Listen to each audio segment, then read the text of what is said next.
Hello, everyone. I'm Tassinix, and it's a very special edition of Plotting and Scheming. We're just here at the end of Season 45, 5 vs. 5. This is now the gap week, and this is our, interstitial episode. We're in between seasons, and what makes it special here is we have all of our guests on camera, including the legendary Sashaisha, the fourth unnamed partner in this association.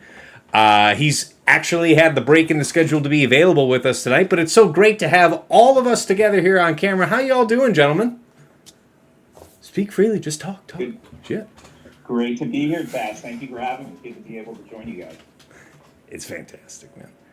Dagger, what's up? We got you over there. I see you sitting over there in the dark. Yeah, whatever.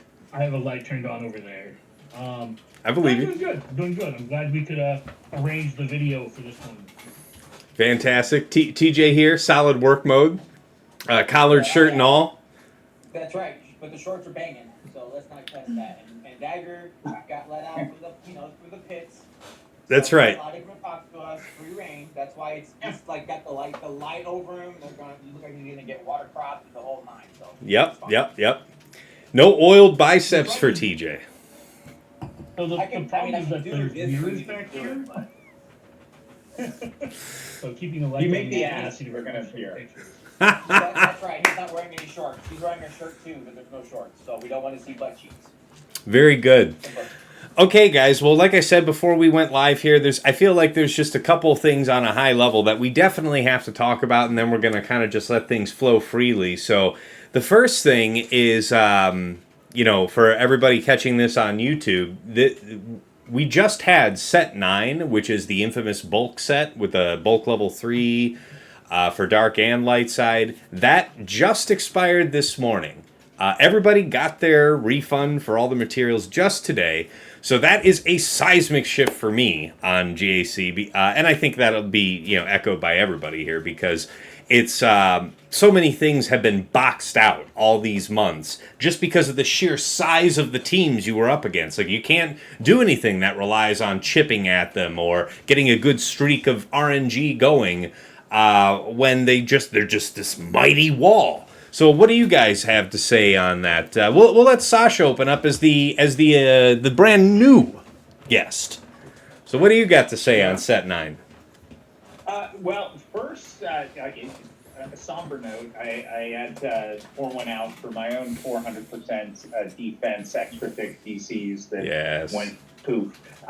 But hey, that also means I won't be facing those same things anymore. I think for me is that as I look at it, I'm excited for the changes. I've always loved defense as a stat, and I think that was it really was able to shine with the thick crons. And while it's a stat available in set 11, I don't think we're going to see nearly the level of timeouts, which at least in many of my matches playing really large, highly relicked, well-data cron squads, became a real factor. There were Ray compositions, LV compositions, that if I did not have very particular counters to, I personally was running a major risk of timing out again. I often would build in like an assumption that, all right, hey, this is, I can get this down if I had 8 minutes. I don't have 8 minutes. So instead I'm going to make this a sensible 2-shot. Yes. I expect some of that strategy to meaningfully change with the level 3 change. I do think people will go pretty darn aggressively for re-rolling level 3 to be able to get that offense up and crit chance and crit damage. Yeah, from the new set 11. Yes. I thought the same thing. It's like, hey, man, we were all sitting here sweating at the end of the season before we saw what the new set was really going to give. We were all sitting here thinking, man, life's going to suck for Star Killer versus Ray once set 9's gone, man. But no, set 11's got us a solution there on level 3, so that's a good one. Well, Dagger, you piped up right there. What do you got to say on the death of set 9 and how that's going to give shape to what you're doing next season here in 3s? I'm going to use it early. Fuck the bulk crop. But in all seriousness, though, it's going to be nice to be able to just kill things again. But we were talking pre-show about how I relicked up my Bad Batch and for the new ship, and it's like they didn't really kill all that much with Volcrons. Like they were relegated to B- teams. Like Tarful was their highest calling. Imperial Troopers with Veers back on the menu, boys. Not just because people aren't bulk, but because now they have a data. Yep. So it's going to be really, really nice to see some of these teams that went away. They're going to be back. Like the ebb and flow is always going to be there. Yeah. Like Sasha said, I am the double-edged sword of us both losing, or all of us losing the Volcrons in the defense. Is that we're all losing. I didn't have the 400% defense crons that Sasha was talking about, but I did have a handful of crons that, I generally don't feel sentimental about them, but I had some really nice ones for both. None of the stats were bad. You could just Well, I had like a 68% protection one, 80% health. Yeah, man. Some of those were just fun. And I think all of us went pretty hard on set 9 because of just there was almost no way to lose. Like all of the stats were good. There wasn't something like any which way it came up, whether or not you were going to optimize them super hard. Because God knows, like I'm fighting the big dogs up there, and only a few of the crons do I actually end up having the materials to optimize. I'd say maybe five out of a set I can really tweak to have just the way I want. Just from, TW win materials, stuff like that.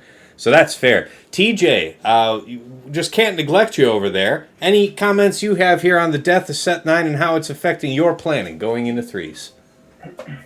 Yeah, I'm going to say where we're all at. We'll take all 4 of us.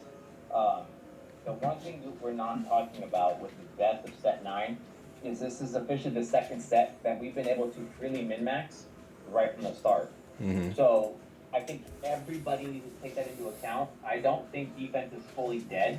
I fully expect we're going to see these crons that are going to come out at this level, right, at this juncture, like an Aesop, a Taro. Taro already had 300 rerolls. Taro won.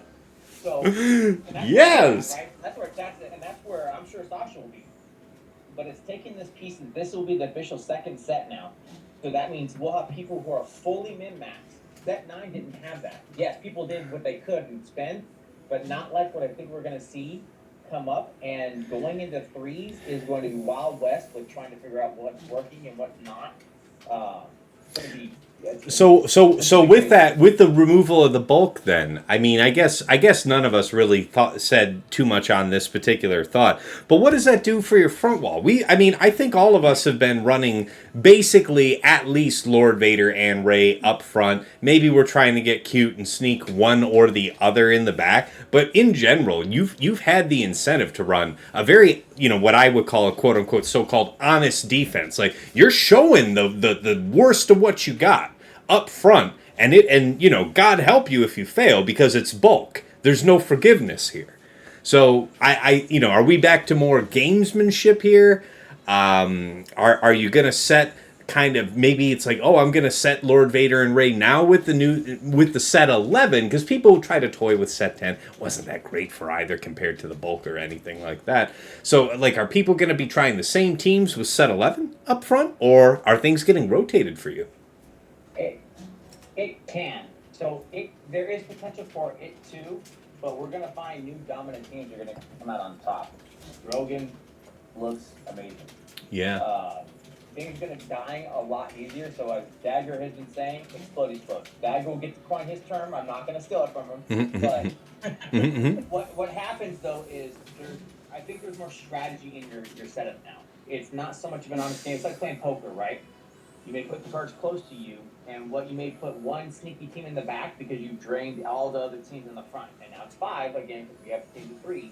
But I think also I'm just waiting to see what's dominant, right? It's always that way when we get to the first week of 3s. All of us are trying to plot. We're all conservative a bit, You're not. Nobody wants to get caught with their pants down in week 1. That's what I'm saying. So we're doing all that's happening, right? And the way that's happening right now, nobody's going to know, but it's that new Datacron set tie-in. And playing with all these different things. We know troopers, right? Everybody's going to be like that. His LD back can be in the solo monster that he can, because it's a new Yes, drop that's with the true. alongside setup. Is he doing that? If Maul Mando with ISC, because obviously they did a rework of a rework, is that now the dominant one that can take out another GL? And it's like, as we've talked about before, what's left? Well, let's put that on defense. And always making it the other person's problem is always a big deal. All right, fair enough. Another thought that Really quick. Oh, please. Yeah, on that topic, one of the things, like, we talked about what's going to change, but for the majority of people, I'll call it the macro won't change. For example, whatever teams are lifted the most by datacrons are going to be behind. That has been the case for, not forever, but that's generally been the case in the recent trend over the last 6 to 8 months. And it just so happened that the bulk crons lifted the GLs the most, creating timeout risks and creating like these scenarios where you can't lose the fight or you're behind the game or timeout. So I do believe there's going to be more games, but I also believe that the cream will always rise to the top and end up bottom front for the majority of games. I think that's fair. Yeah.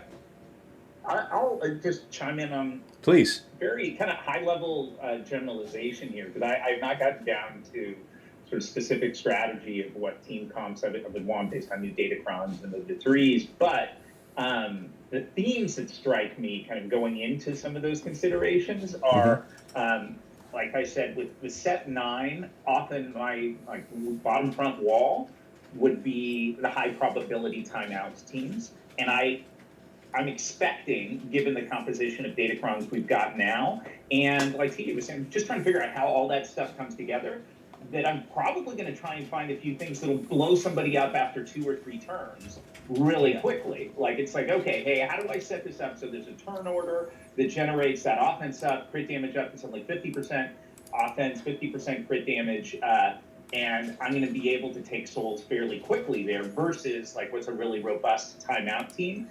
That's one consideration. The other thing, and this is, again, very late game consideration, but it's a reality certainly with where we're playing and probably where a good amount of our viewers are playing, is that we're now in a world where we're getting more and more people with 8 GLs.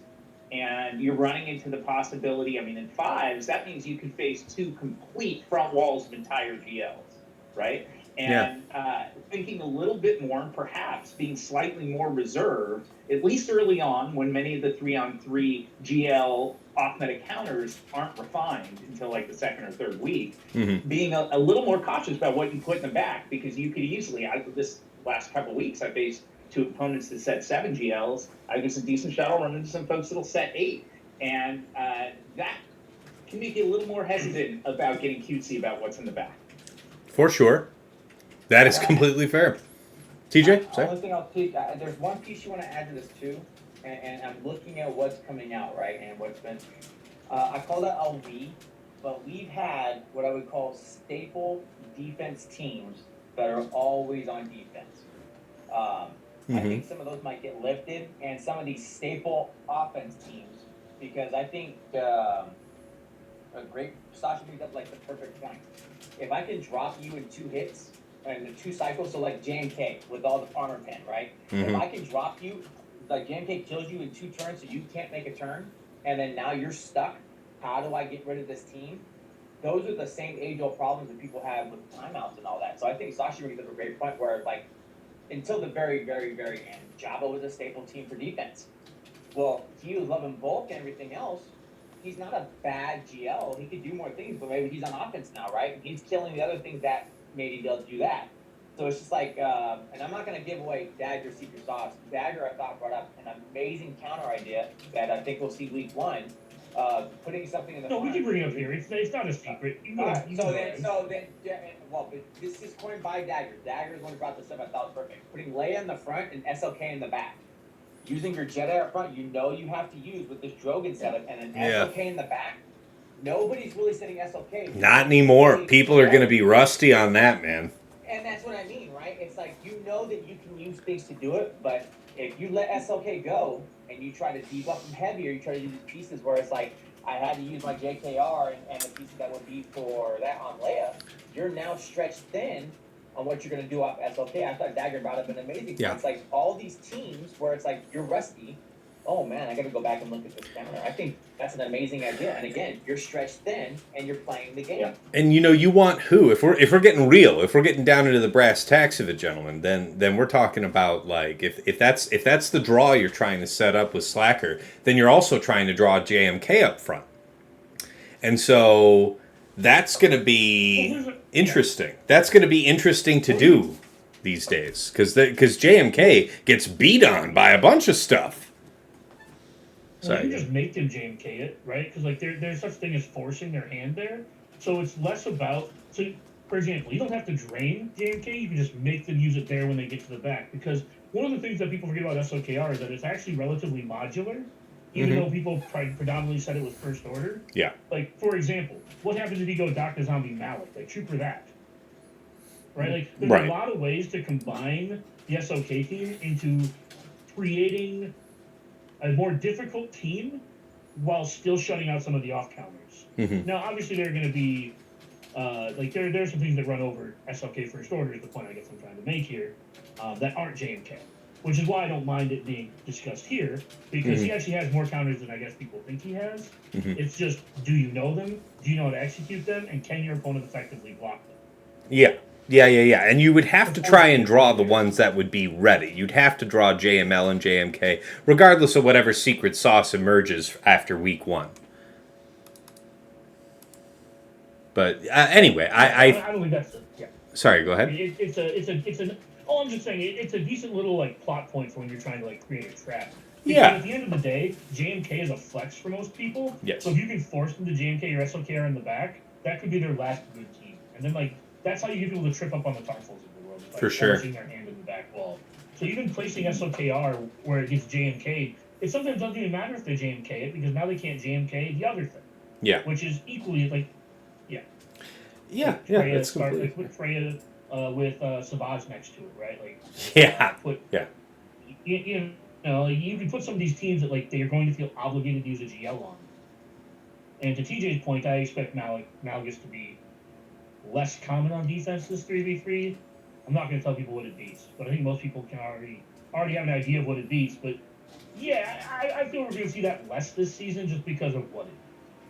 And because Sasha said, so you're going to fight people setting 5 to 8 GLs on defense, and why would you set a triple enemy character that can beat up on 2 to 4 GL? Yeah, and it's I forgot what I was going to say. It just drifted away from my mind. But I do agree with what you're saying there. That makes a good point. I wanted to, before I forget about it, I wanted to touch on Leia.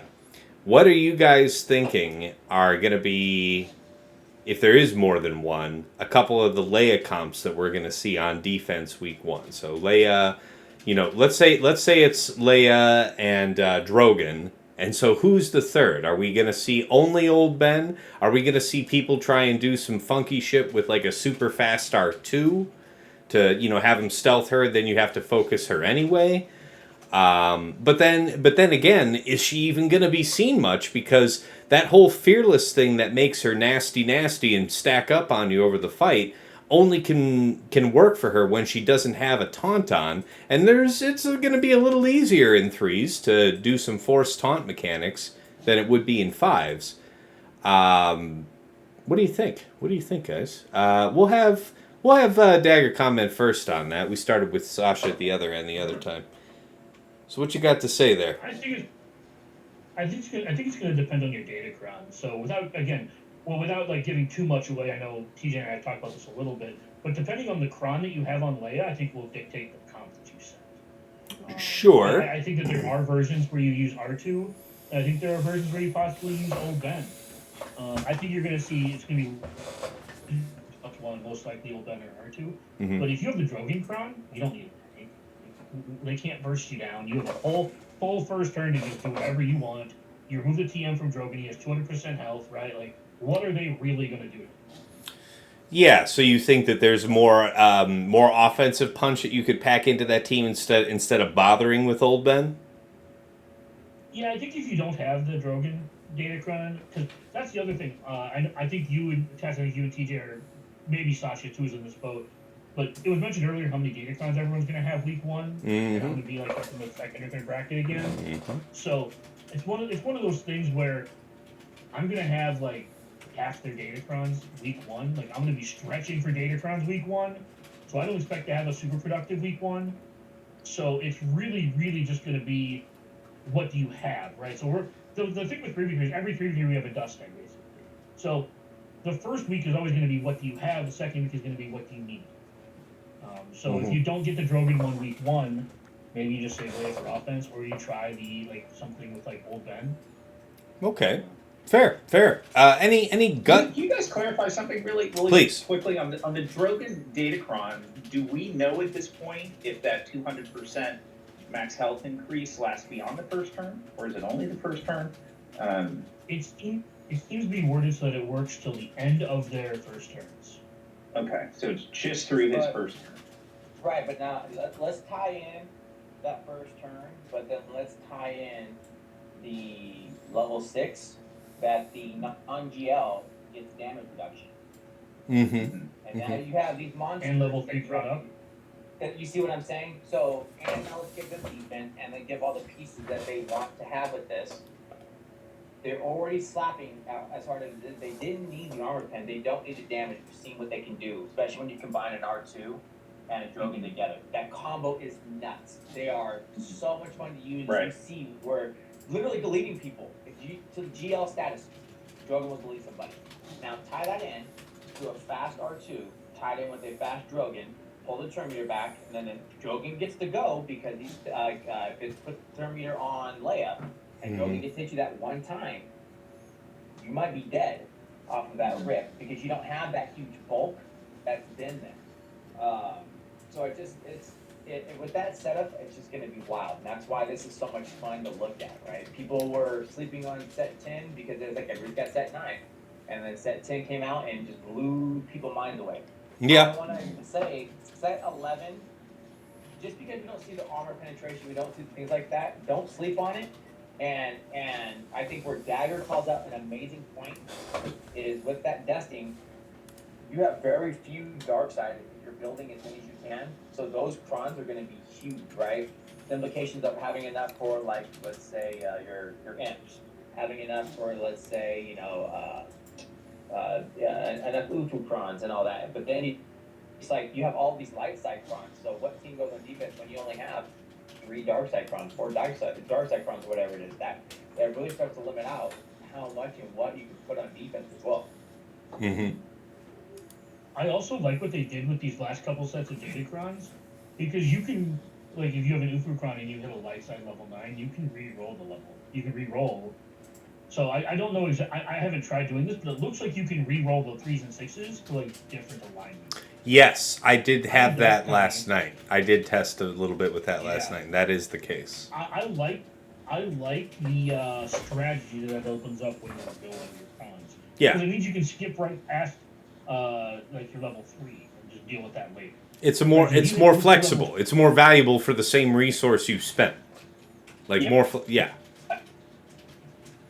Are we sure that's the case? Let me take a quick look because I thought I rolled a Mountain I'm not Code sure. Level 9 and it has a level 3 light side Ufu. Mm-hmm. I believe I went back to try and see if I could re-roll it, but it didn't want to re-roll it yet, but it said that I couldn't. Maybe I'm wrong. Oh. Yeah, it doesn't look like that, but it just looks weird to have a dark side level 9 with light side other levels. Yeah. So I'll double check that. Yeah. I mean, I guess that would be one of those things where it's tough to go wrong for the Seer team, whichever way that happens to land. But yeah, right. Depends on which level 3 you want. Right. Because very much. If you get the crit damage up, crit chance up, you absolutely only want that on the dark side tier. That's fair. That's fair. Especially for 3v3. So let's see here. I mean, we covered Leia. I feel like the only other elephant in the room is anything that isn't, your strict secret sauce for, how you want to apply or farm. Well, I guess first, apply the set 11s. What level 9s do you think folks should be looking at? What are the ones to go for? You don't have to say what the comp is that you use it in, but maybe you can tell the folks, like, you might not want to miss out on ABC. So, TJ, you want to kick us off on that one? to go up anything, it's gonna be well, one wedge. I love wedge. I think that's so much fun, man. The assisting, the doing stuff like that, the damage, the Mon Mothma teams, the way you level fighters. It's the ones where it can go to the most places, and that's what I want to look at when I'm doing all of this stuff like that. So obviously Malicos is like a no. Yeah, everybody and their mom's gonna have Malicos for sure. So everything we're trying to do is what it's gonna be like, but it's like Drogon. I mean, come on now. Yep. Everybody looks at Leia's and like it's a GL one, and then it's like, did you see what Drogon's does? So I mean, sure, we might want a Leia one just in case, but really, and those have been the key ones for me. And some of the trooper ones, I think everybody's been waiting to get to use their troopers again. Yes. The implications of where it's going to be, and I think the other piece we have to remember is we'll have new Gideon when this set is still here, right? And I think that's something we have to take into account. So new Gideon with this set is going to be nuts. Wow, that is a gem. You actually have to have the foresight to see how you're going to use that. But how long are you going to get? You're going to have a month with them, coexisting or what? Right, but isn't that enough time? Oh yeah, that's a whole season of something. That's a whole season. Right, but that right there alone, all of a sudden now, we've seen how strong these can get, and you see what Scout's kit is designed to do. So it's like, Scout one would be a great one to have for when the time comes, but it'll still get used now. Scout's kit is really good. And there's a lot of applications and a lot of different teams, depending on where you're at. That's completely fair. Good points. Sasha, you got any winners that weren't covered? Who are you looking forward to? Yeah, what are these level 9s? Yeah, one thing, and this is this is theory versus reality, but it's very fun theory craft. I'm not going to get to use it because I don't have the Akbar on me, and I never will. But holy crap! Like if you actually look at, do you have it, TJ? Ooh! At level 9. So whenever another ally attacks during his turn, Admiral Akbar's turn, and again, he has 2 specials that aren't attacks, and that with his Ami automatically draw 2 assists. But with each of those, Akbar and that ally gain 25% turn meter. If you use Princess Leia, who's got a shot at 2 to 3 attacks, like you could see turn meter loops with Akbar. Yes. I know it's never going to happen. I know it's probably just going to die on the theory table, but yeah, C-3PO is another. Oh no, it counts as an attack. I have both, so I have Leia's and AA's. So don't assume. Fantastic. We have a All right, dude. for you. Run with the TJ. This is the thing, though, right? Because I will absolutely test this because I don't care. The theory is always great, maybe bad on paper, but the ideas are that's why I like the stuff I do and trying things I do, because if we find it and you get that gem, it's like AA's Omicron now is amazing. It may only be for 4 months, but if that makes it 100% worth it, I think I that would believe just you sound need. TJ so doesn't cool. need additional help losing fights. I am ready to get my own ass. I say That's right. That is the perfect gift for my JC matchup. We all know it. So that's the one that really jumped out for me. You know, I get tempted by some of the little things, but the Visas one is not really 3's relevant. And I suspect it's probably going to be overestimated for 5s. I don't think it's that great regardless, yeah. Yeah. And then, there are a number of, we're moving into an UFU world. I feel like there's some pretty fascinating stuff with Seer. Certainly Malicos and Fulcrum's has got its own appeal, too. See, now check this out. One, dude, you talking about Akbar got me thinking, Seer Cal Malicos is probably going to be the bread and butter of that team for the whole season. Let's just be straight up about that. So that means that Fulcrum's a free agent. I'm seeing a world where with this Ufu Kron, right? You stack that shit with Akbar Omi and Leia and then Fulcrum? I don't know which one's the best one to set, but that sounds potentially nasty. As a back wall, after you've drained the options up top and up front, what are you gonna do now? But don't exclude the Cal Space Go or potentially be on an UFU Ray team. That is fair. Yeah, there's definitely different combos in. That's good. And and then, oh, see, I'm still in the thunder. But then you can still put ATF on there. Don't sleep on ATF, man. She's a monster. Seer was literally the saving grace for ATF. Mm-hmm. That brought her into the light, minus what we're doing, right? And think of the cow with but it's like, what this is doing, and that's why I was saying this is the utility knife. This is going as somebody play. Ufu puts out so many things because almost all the great ones are Ufu with the GLs. So they just because it's not being written out for them, don't sleep on what it can do because a cow with Ben and Ray is nasty.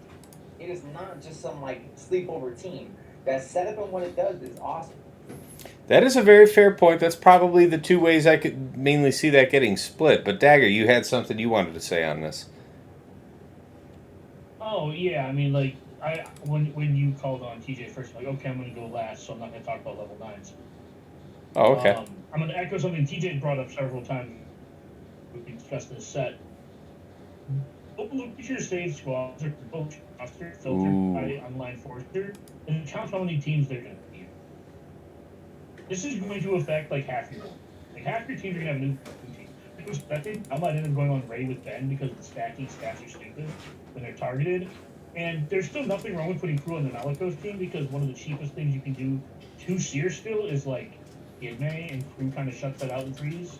So it's one of those things where I think you're going to want a large variety of Ufu crimes. And when I saw the Visas crime, I didn't think offense applications. I thought defense applications. Like, what happens when you have to kill Visas twice on the start team?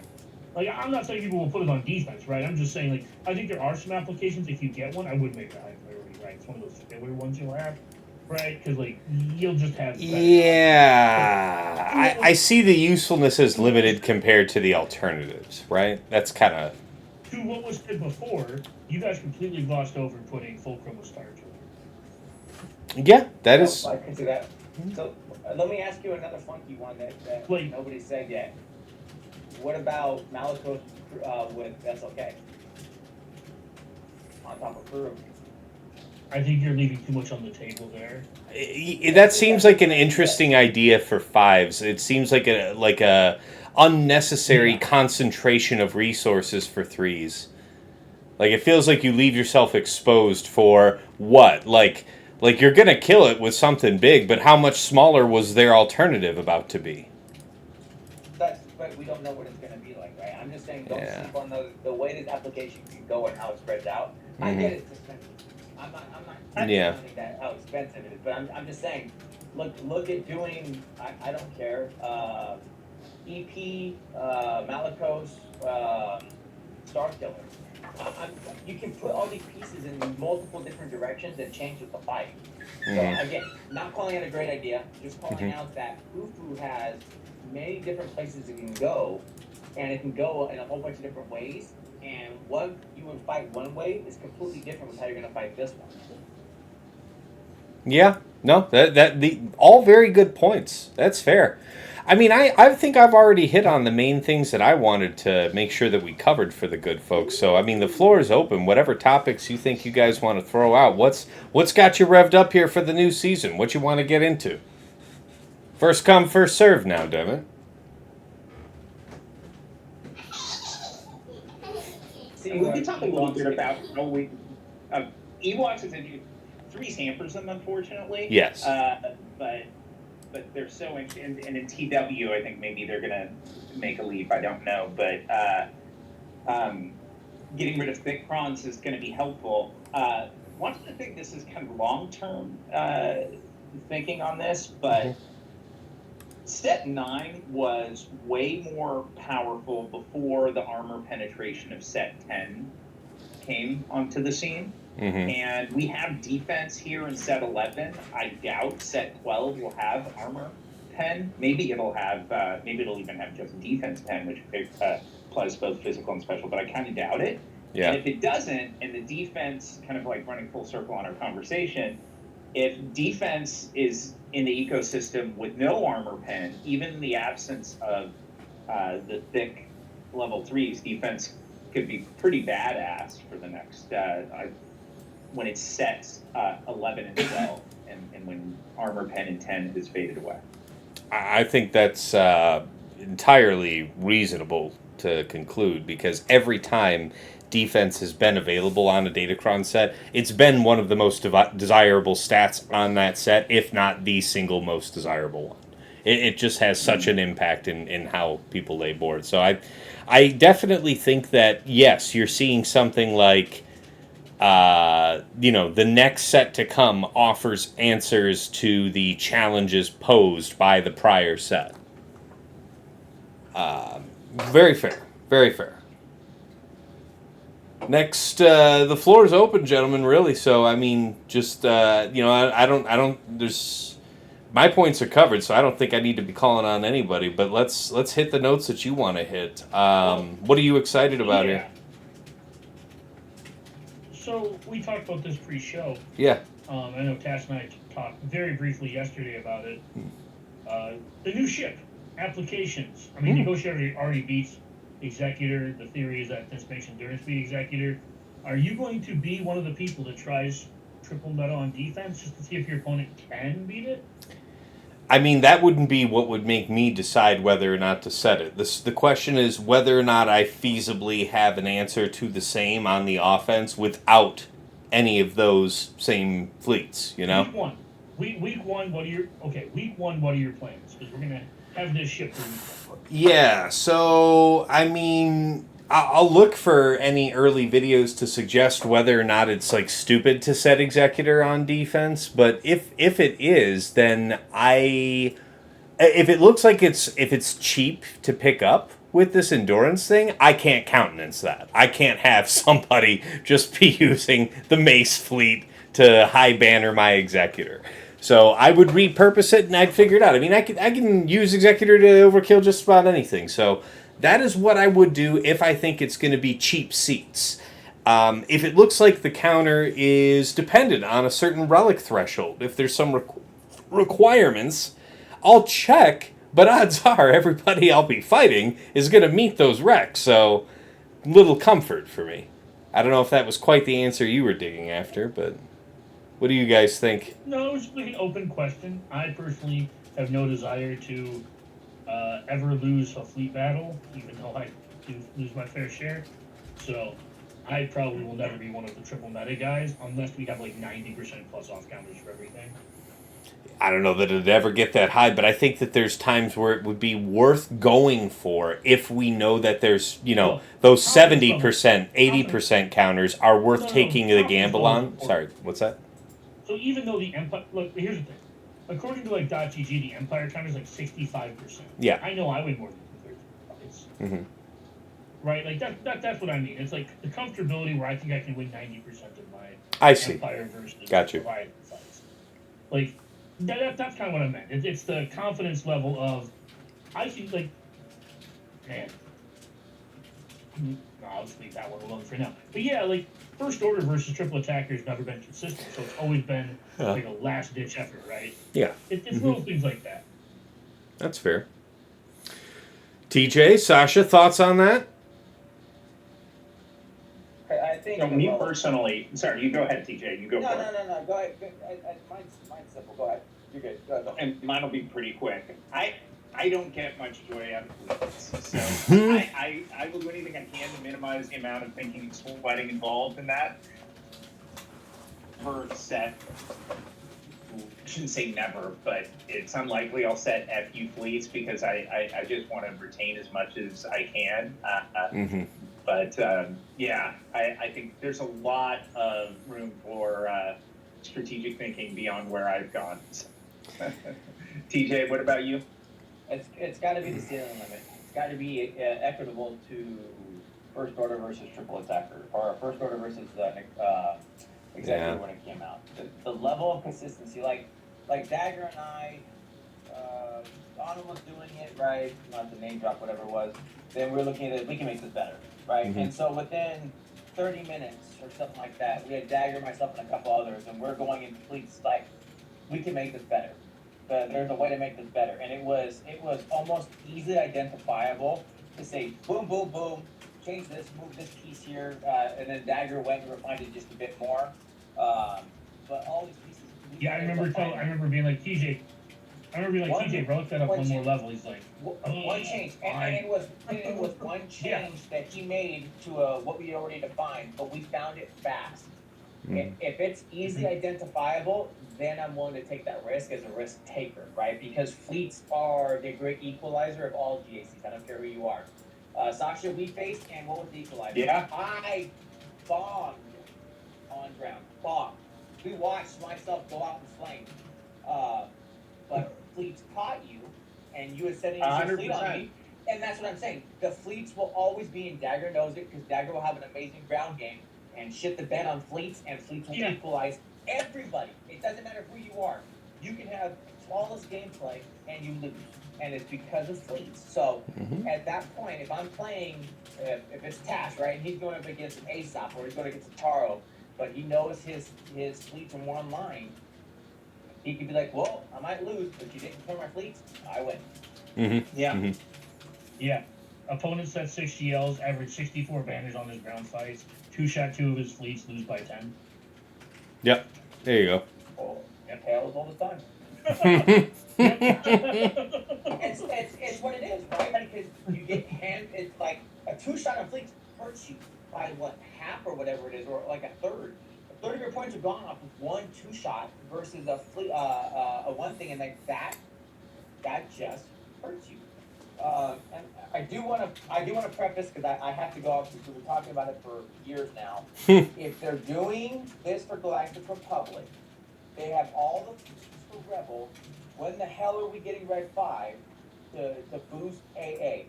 Yeah. It will be the booster, so it's like, everybody knows it, right? The clone trooper ship doing that, and then the opposite tech, I think is amazing. That's huge for the populace, right? All of us have these old AAs laying around. Some have the Omicron, some don't. They boost Red 5, it will be a GL ship killer because it's Red 5. Yeah. We all know it. So it's like, if we're going into the game, and Dagger, even you have to agree, you're the man who would look at the things like that and go, yeah, but if they're doing this for Mace, AA is a way bigger Admiral, like staple in Star Wars than Mace. I'm sorry. So when do we get this, and what does it kill?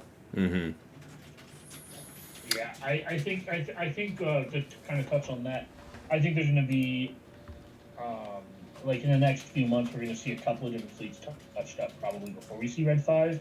But I wouldn't be, if we have like the 5-year anniversary of Rogue One this January or something like that. Right, like, so I wouldn't put it past them giving us like, pilot, baby. Yeah. And I wouldn't be surprised to see Zori get her ship, because it's like the 4-year anniversary of that movie, I think. So they like to do anniversary type stuff, right? And then we already have Zori's ship in the game files, and it just makes sense that we eventually get her ship for that fleet, because it's so, like, especially now with Galactic Republic, it's like, Holdo's like, I'm on cleanup duty, and now it's like, no, you're not.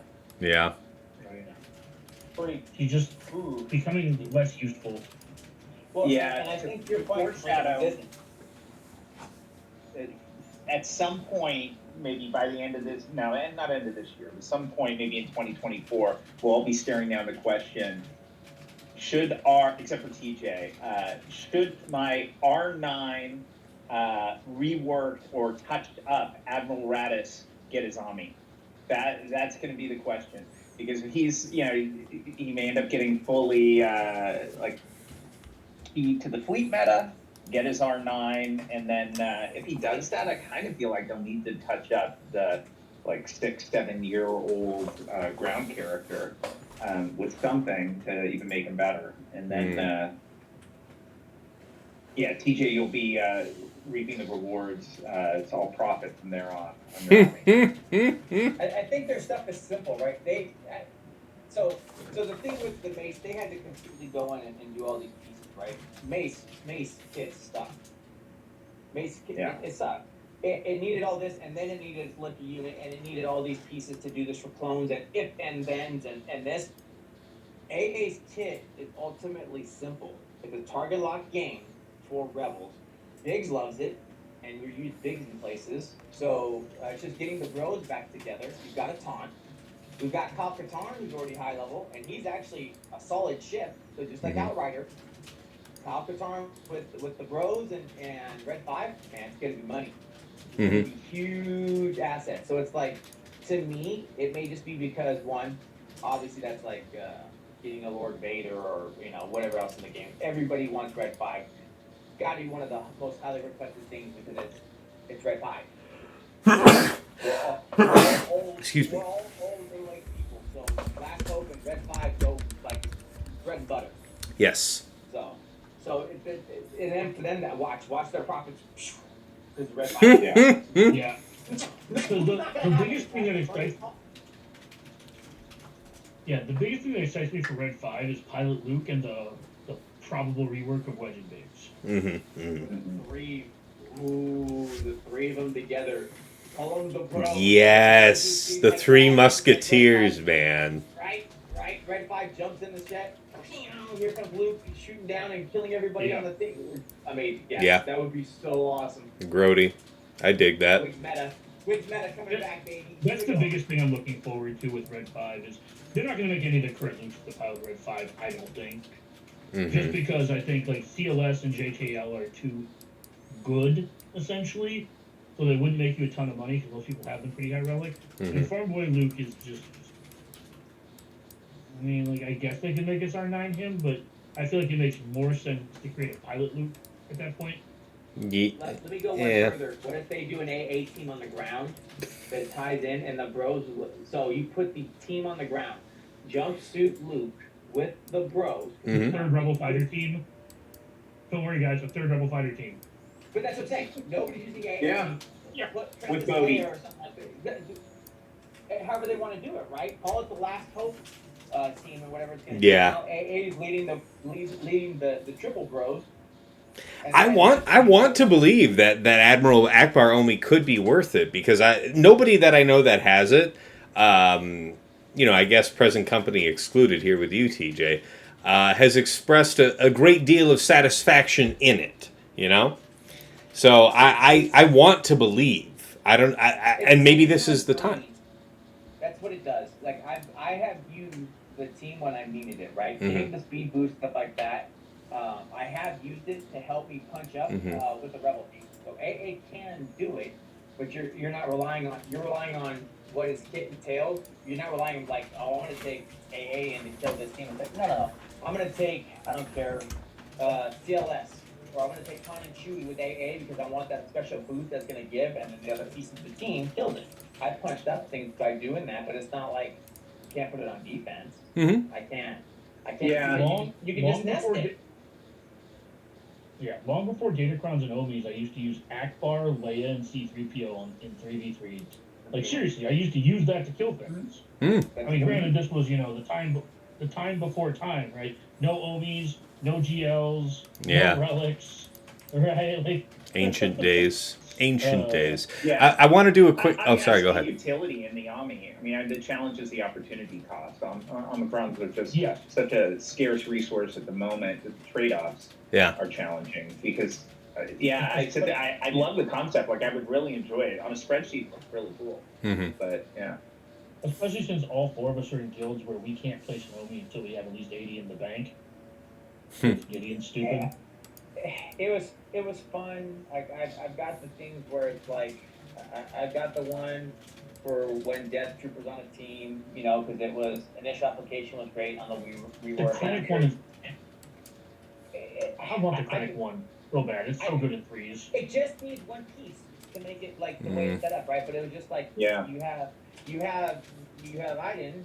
It's like, man, Death Trooper and Iden are just bread and butter. So they just need one piece. It's the same thing for the AA. They just need AA with Leia is so much fun. Having it and watching it go is just crazy. It just needs a little piece to tie it in where it's like the damage hits and she goes and slaps you. She can hurt you with that third tap and then going again and again and the team loops you. It's wild. But I remember in the distant past having one bad time with one and I was like, okay, I won't use whatever funky bullshit I was trying to do at that point to kill it again. That's the lesson I learned in the distant past. I want to do a quick time check, by the way, TJ. I know you said you had to go at a certain point. I do. I've got like 5 minutes, and I'm glad. That's why I'm glad we're doing it, so we can get our last thoughts out. It's about time to wrap up, gentlemen. So, for our final thoughts here, anything else you wanted to get off your chest here for the community? Something they think that, last thing, it's like something you think they should keep in mind, last minute tips or tricks, advice, warnings. What do you guys got to say? Sound off. We'll start with Sasha once more to close us out. What you got to say?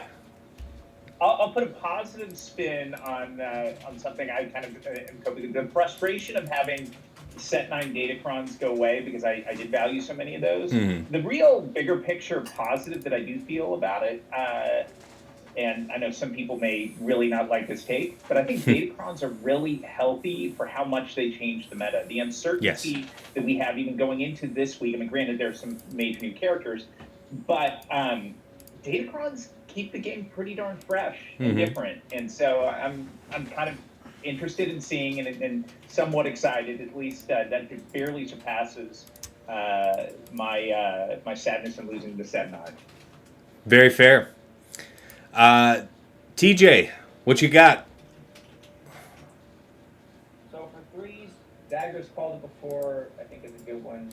There's nothing wrong with going lighter to see what's going on. Love your fellow content creator. Watch what they do. See how things go like that. So when it comes to GAT, there's nothing wrong with you don't have to. That's right. That's the whole point, right? So it's like price is right, and I put that towards your content creator. Go expand, neuter them, love them, and give them treatment. They'll love you for it. Fantastic. But you get to watch it, right? But it's true. You get to watch all the things that are happening because you don't know what you don't know. And you can say, I can kill Drogon, all this in an arena. Well, how does that work in threes with an Omicron that changes the fight with the Datacron that ties it in, right? Mm-hmm. So there's all these things where it's like, I used to use this. Well, it doesn't work anymore. It's changed now. So you can set lighter, go better. Dagger called it out. Dagger called it an efficiency game. For week 1 especially, there's nothing wrong with it. If you want to go heavier and set your AGLs, go ahead. But just be aware that that person might be able to set 6 on you and still kill all 8 of yours, and you're asked out on that. Yep. That's where I'll leave it. All right. Fair points, one and all. Dagger, what you got? As always, 3v3 is where we have the least amount of datacrons. Go wide. Don't worry too much about your level 9s. Make sure you have enough level 3s and 6s with a little bit of stats. Like Tosh mentioned before, make sure you get a little extra defense in some of your fights, especially versus these high armor pen defense teams we're going to find.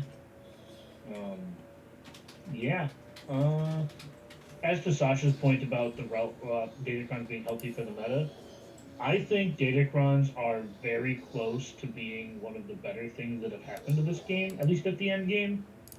I only say that because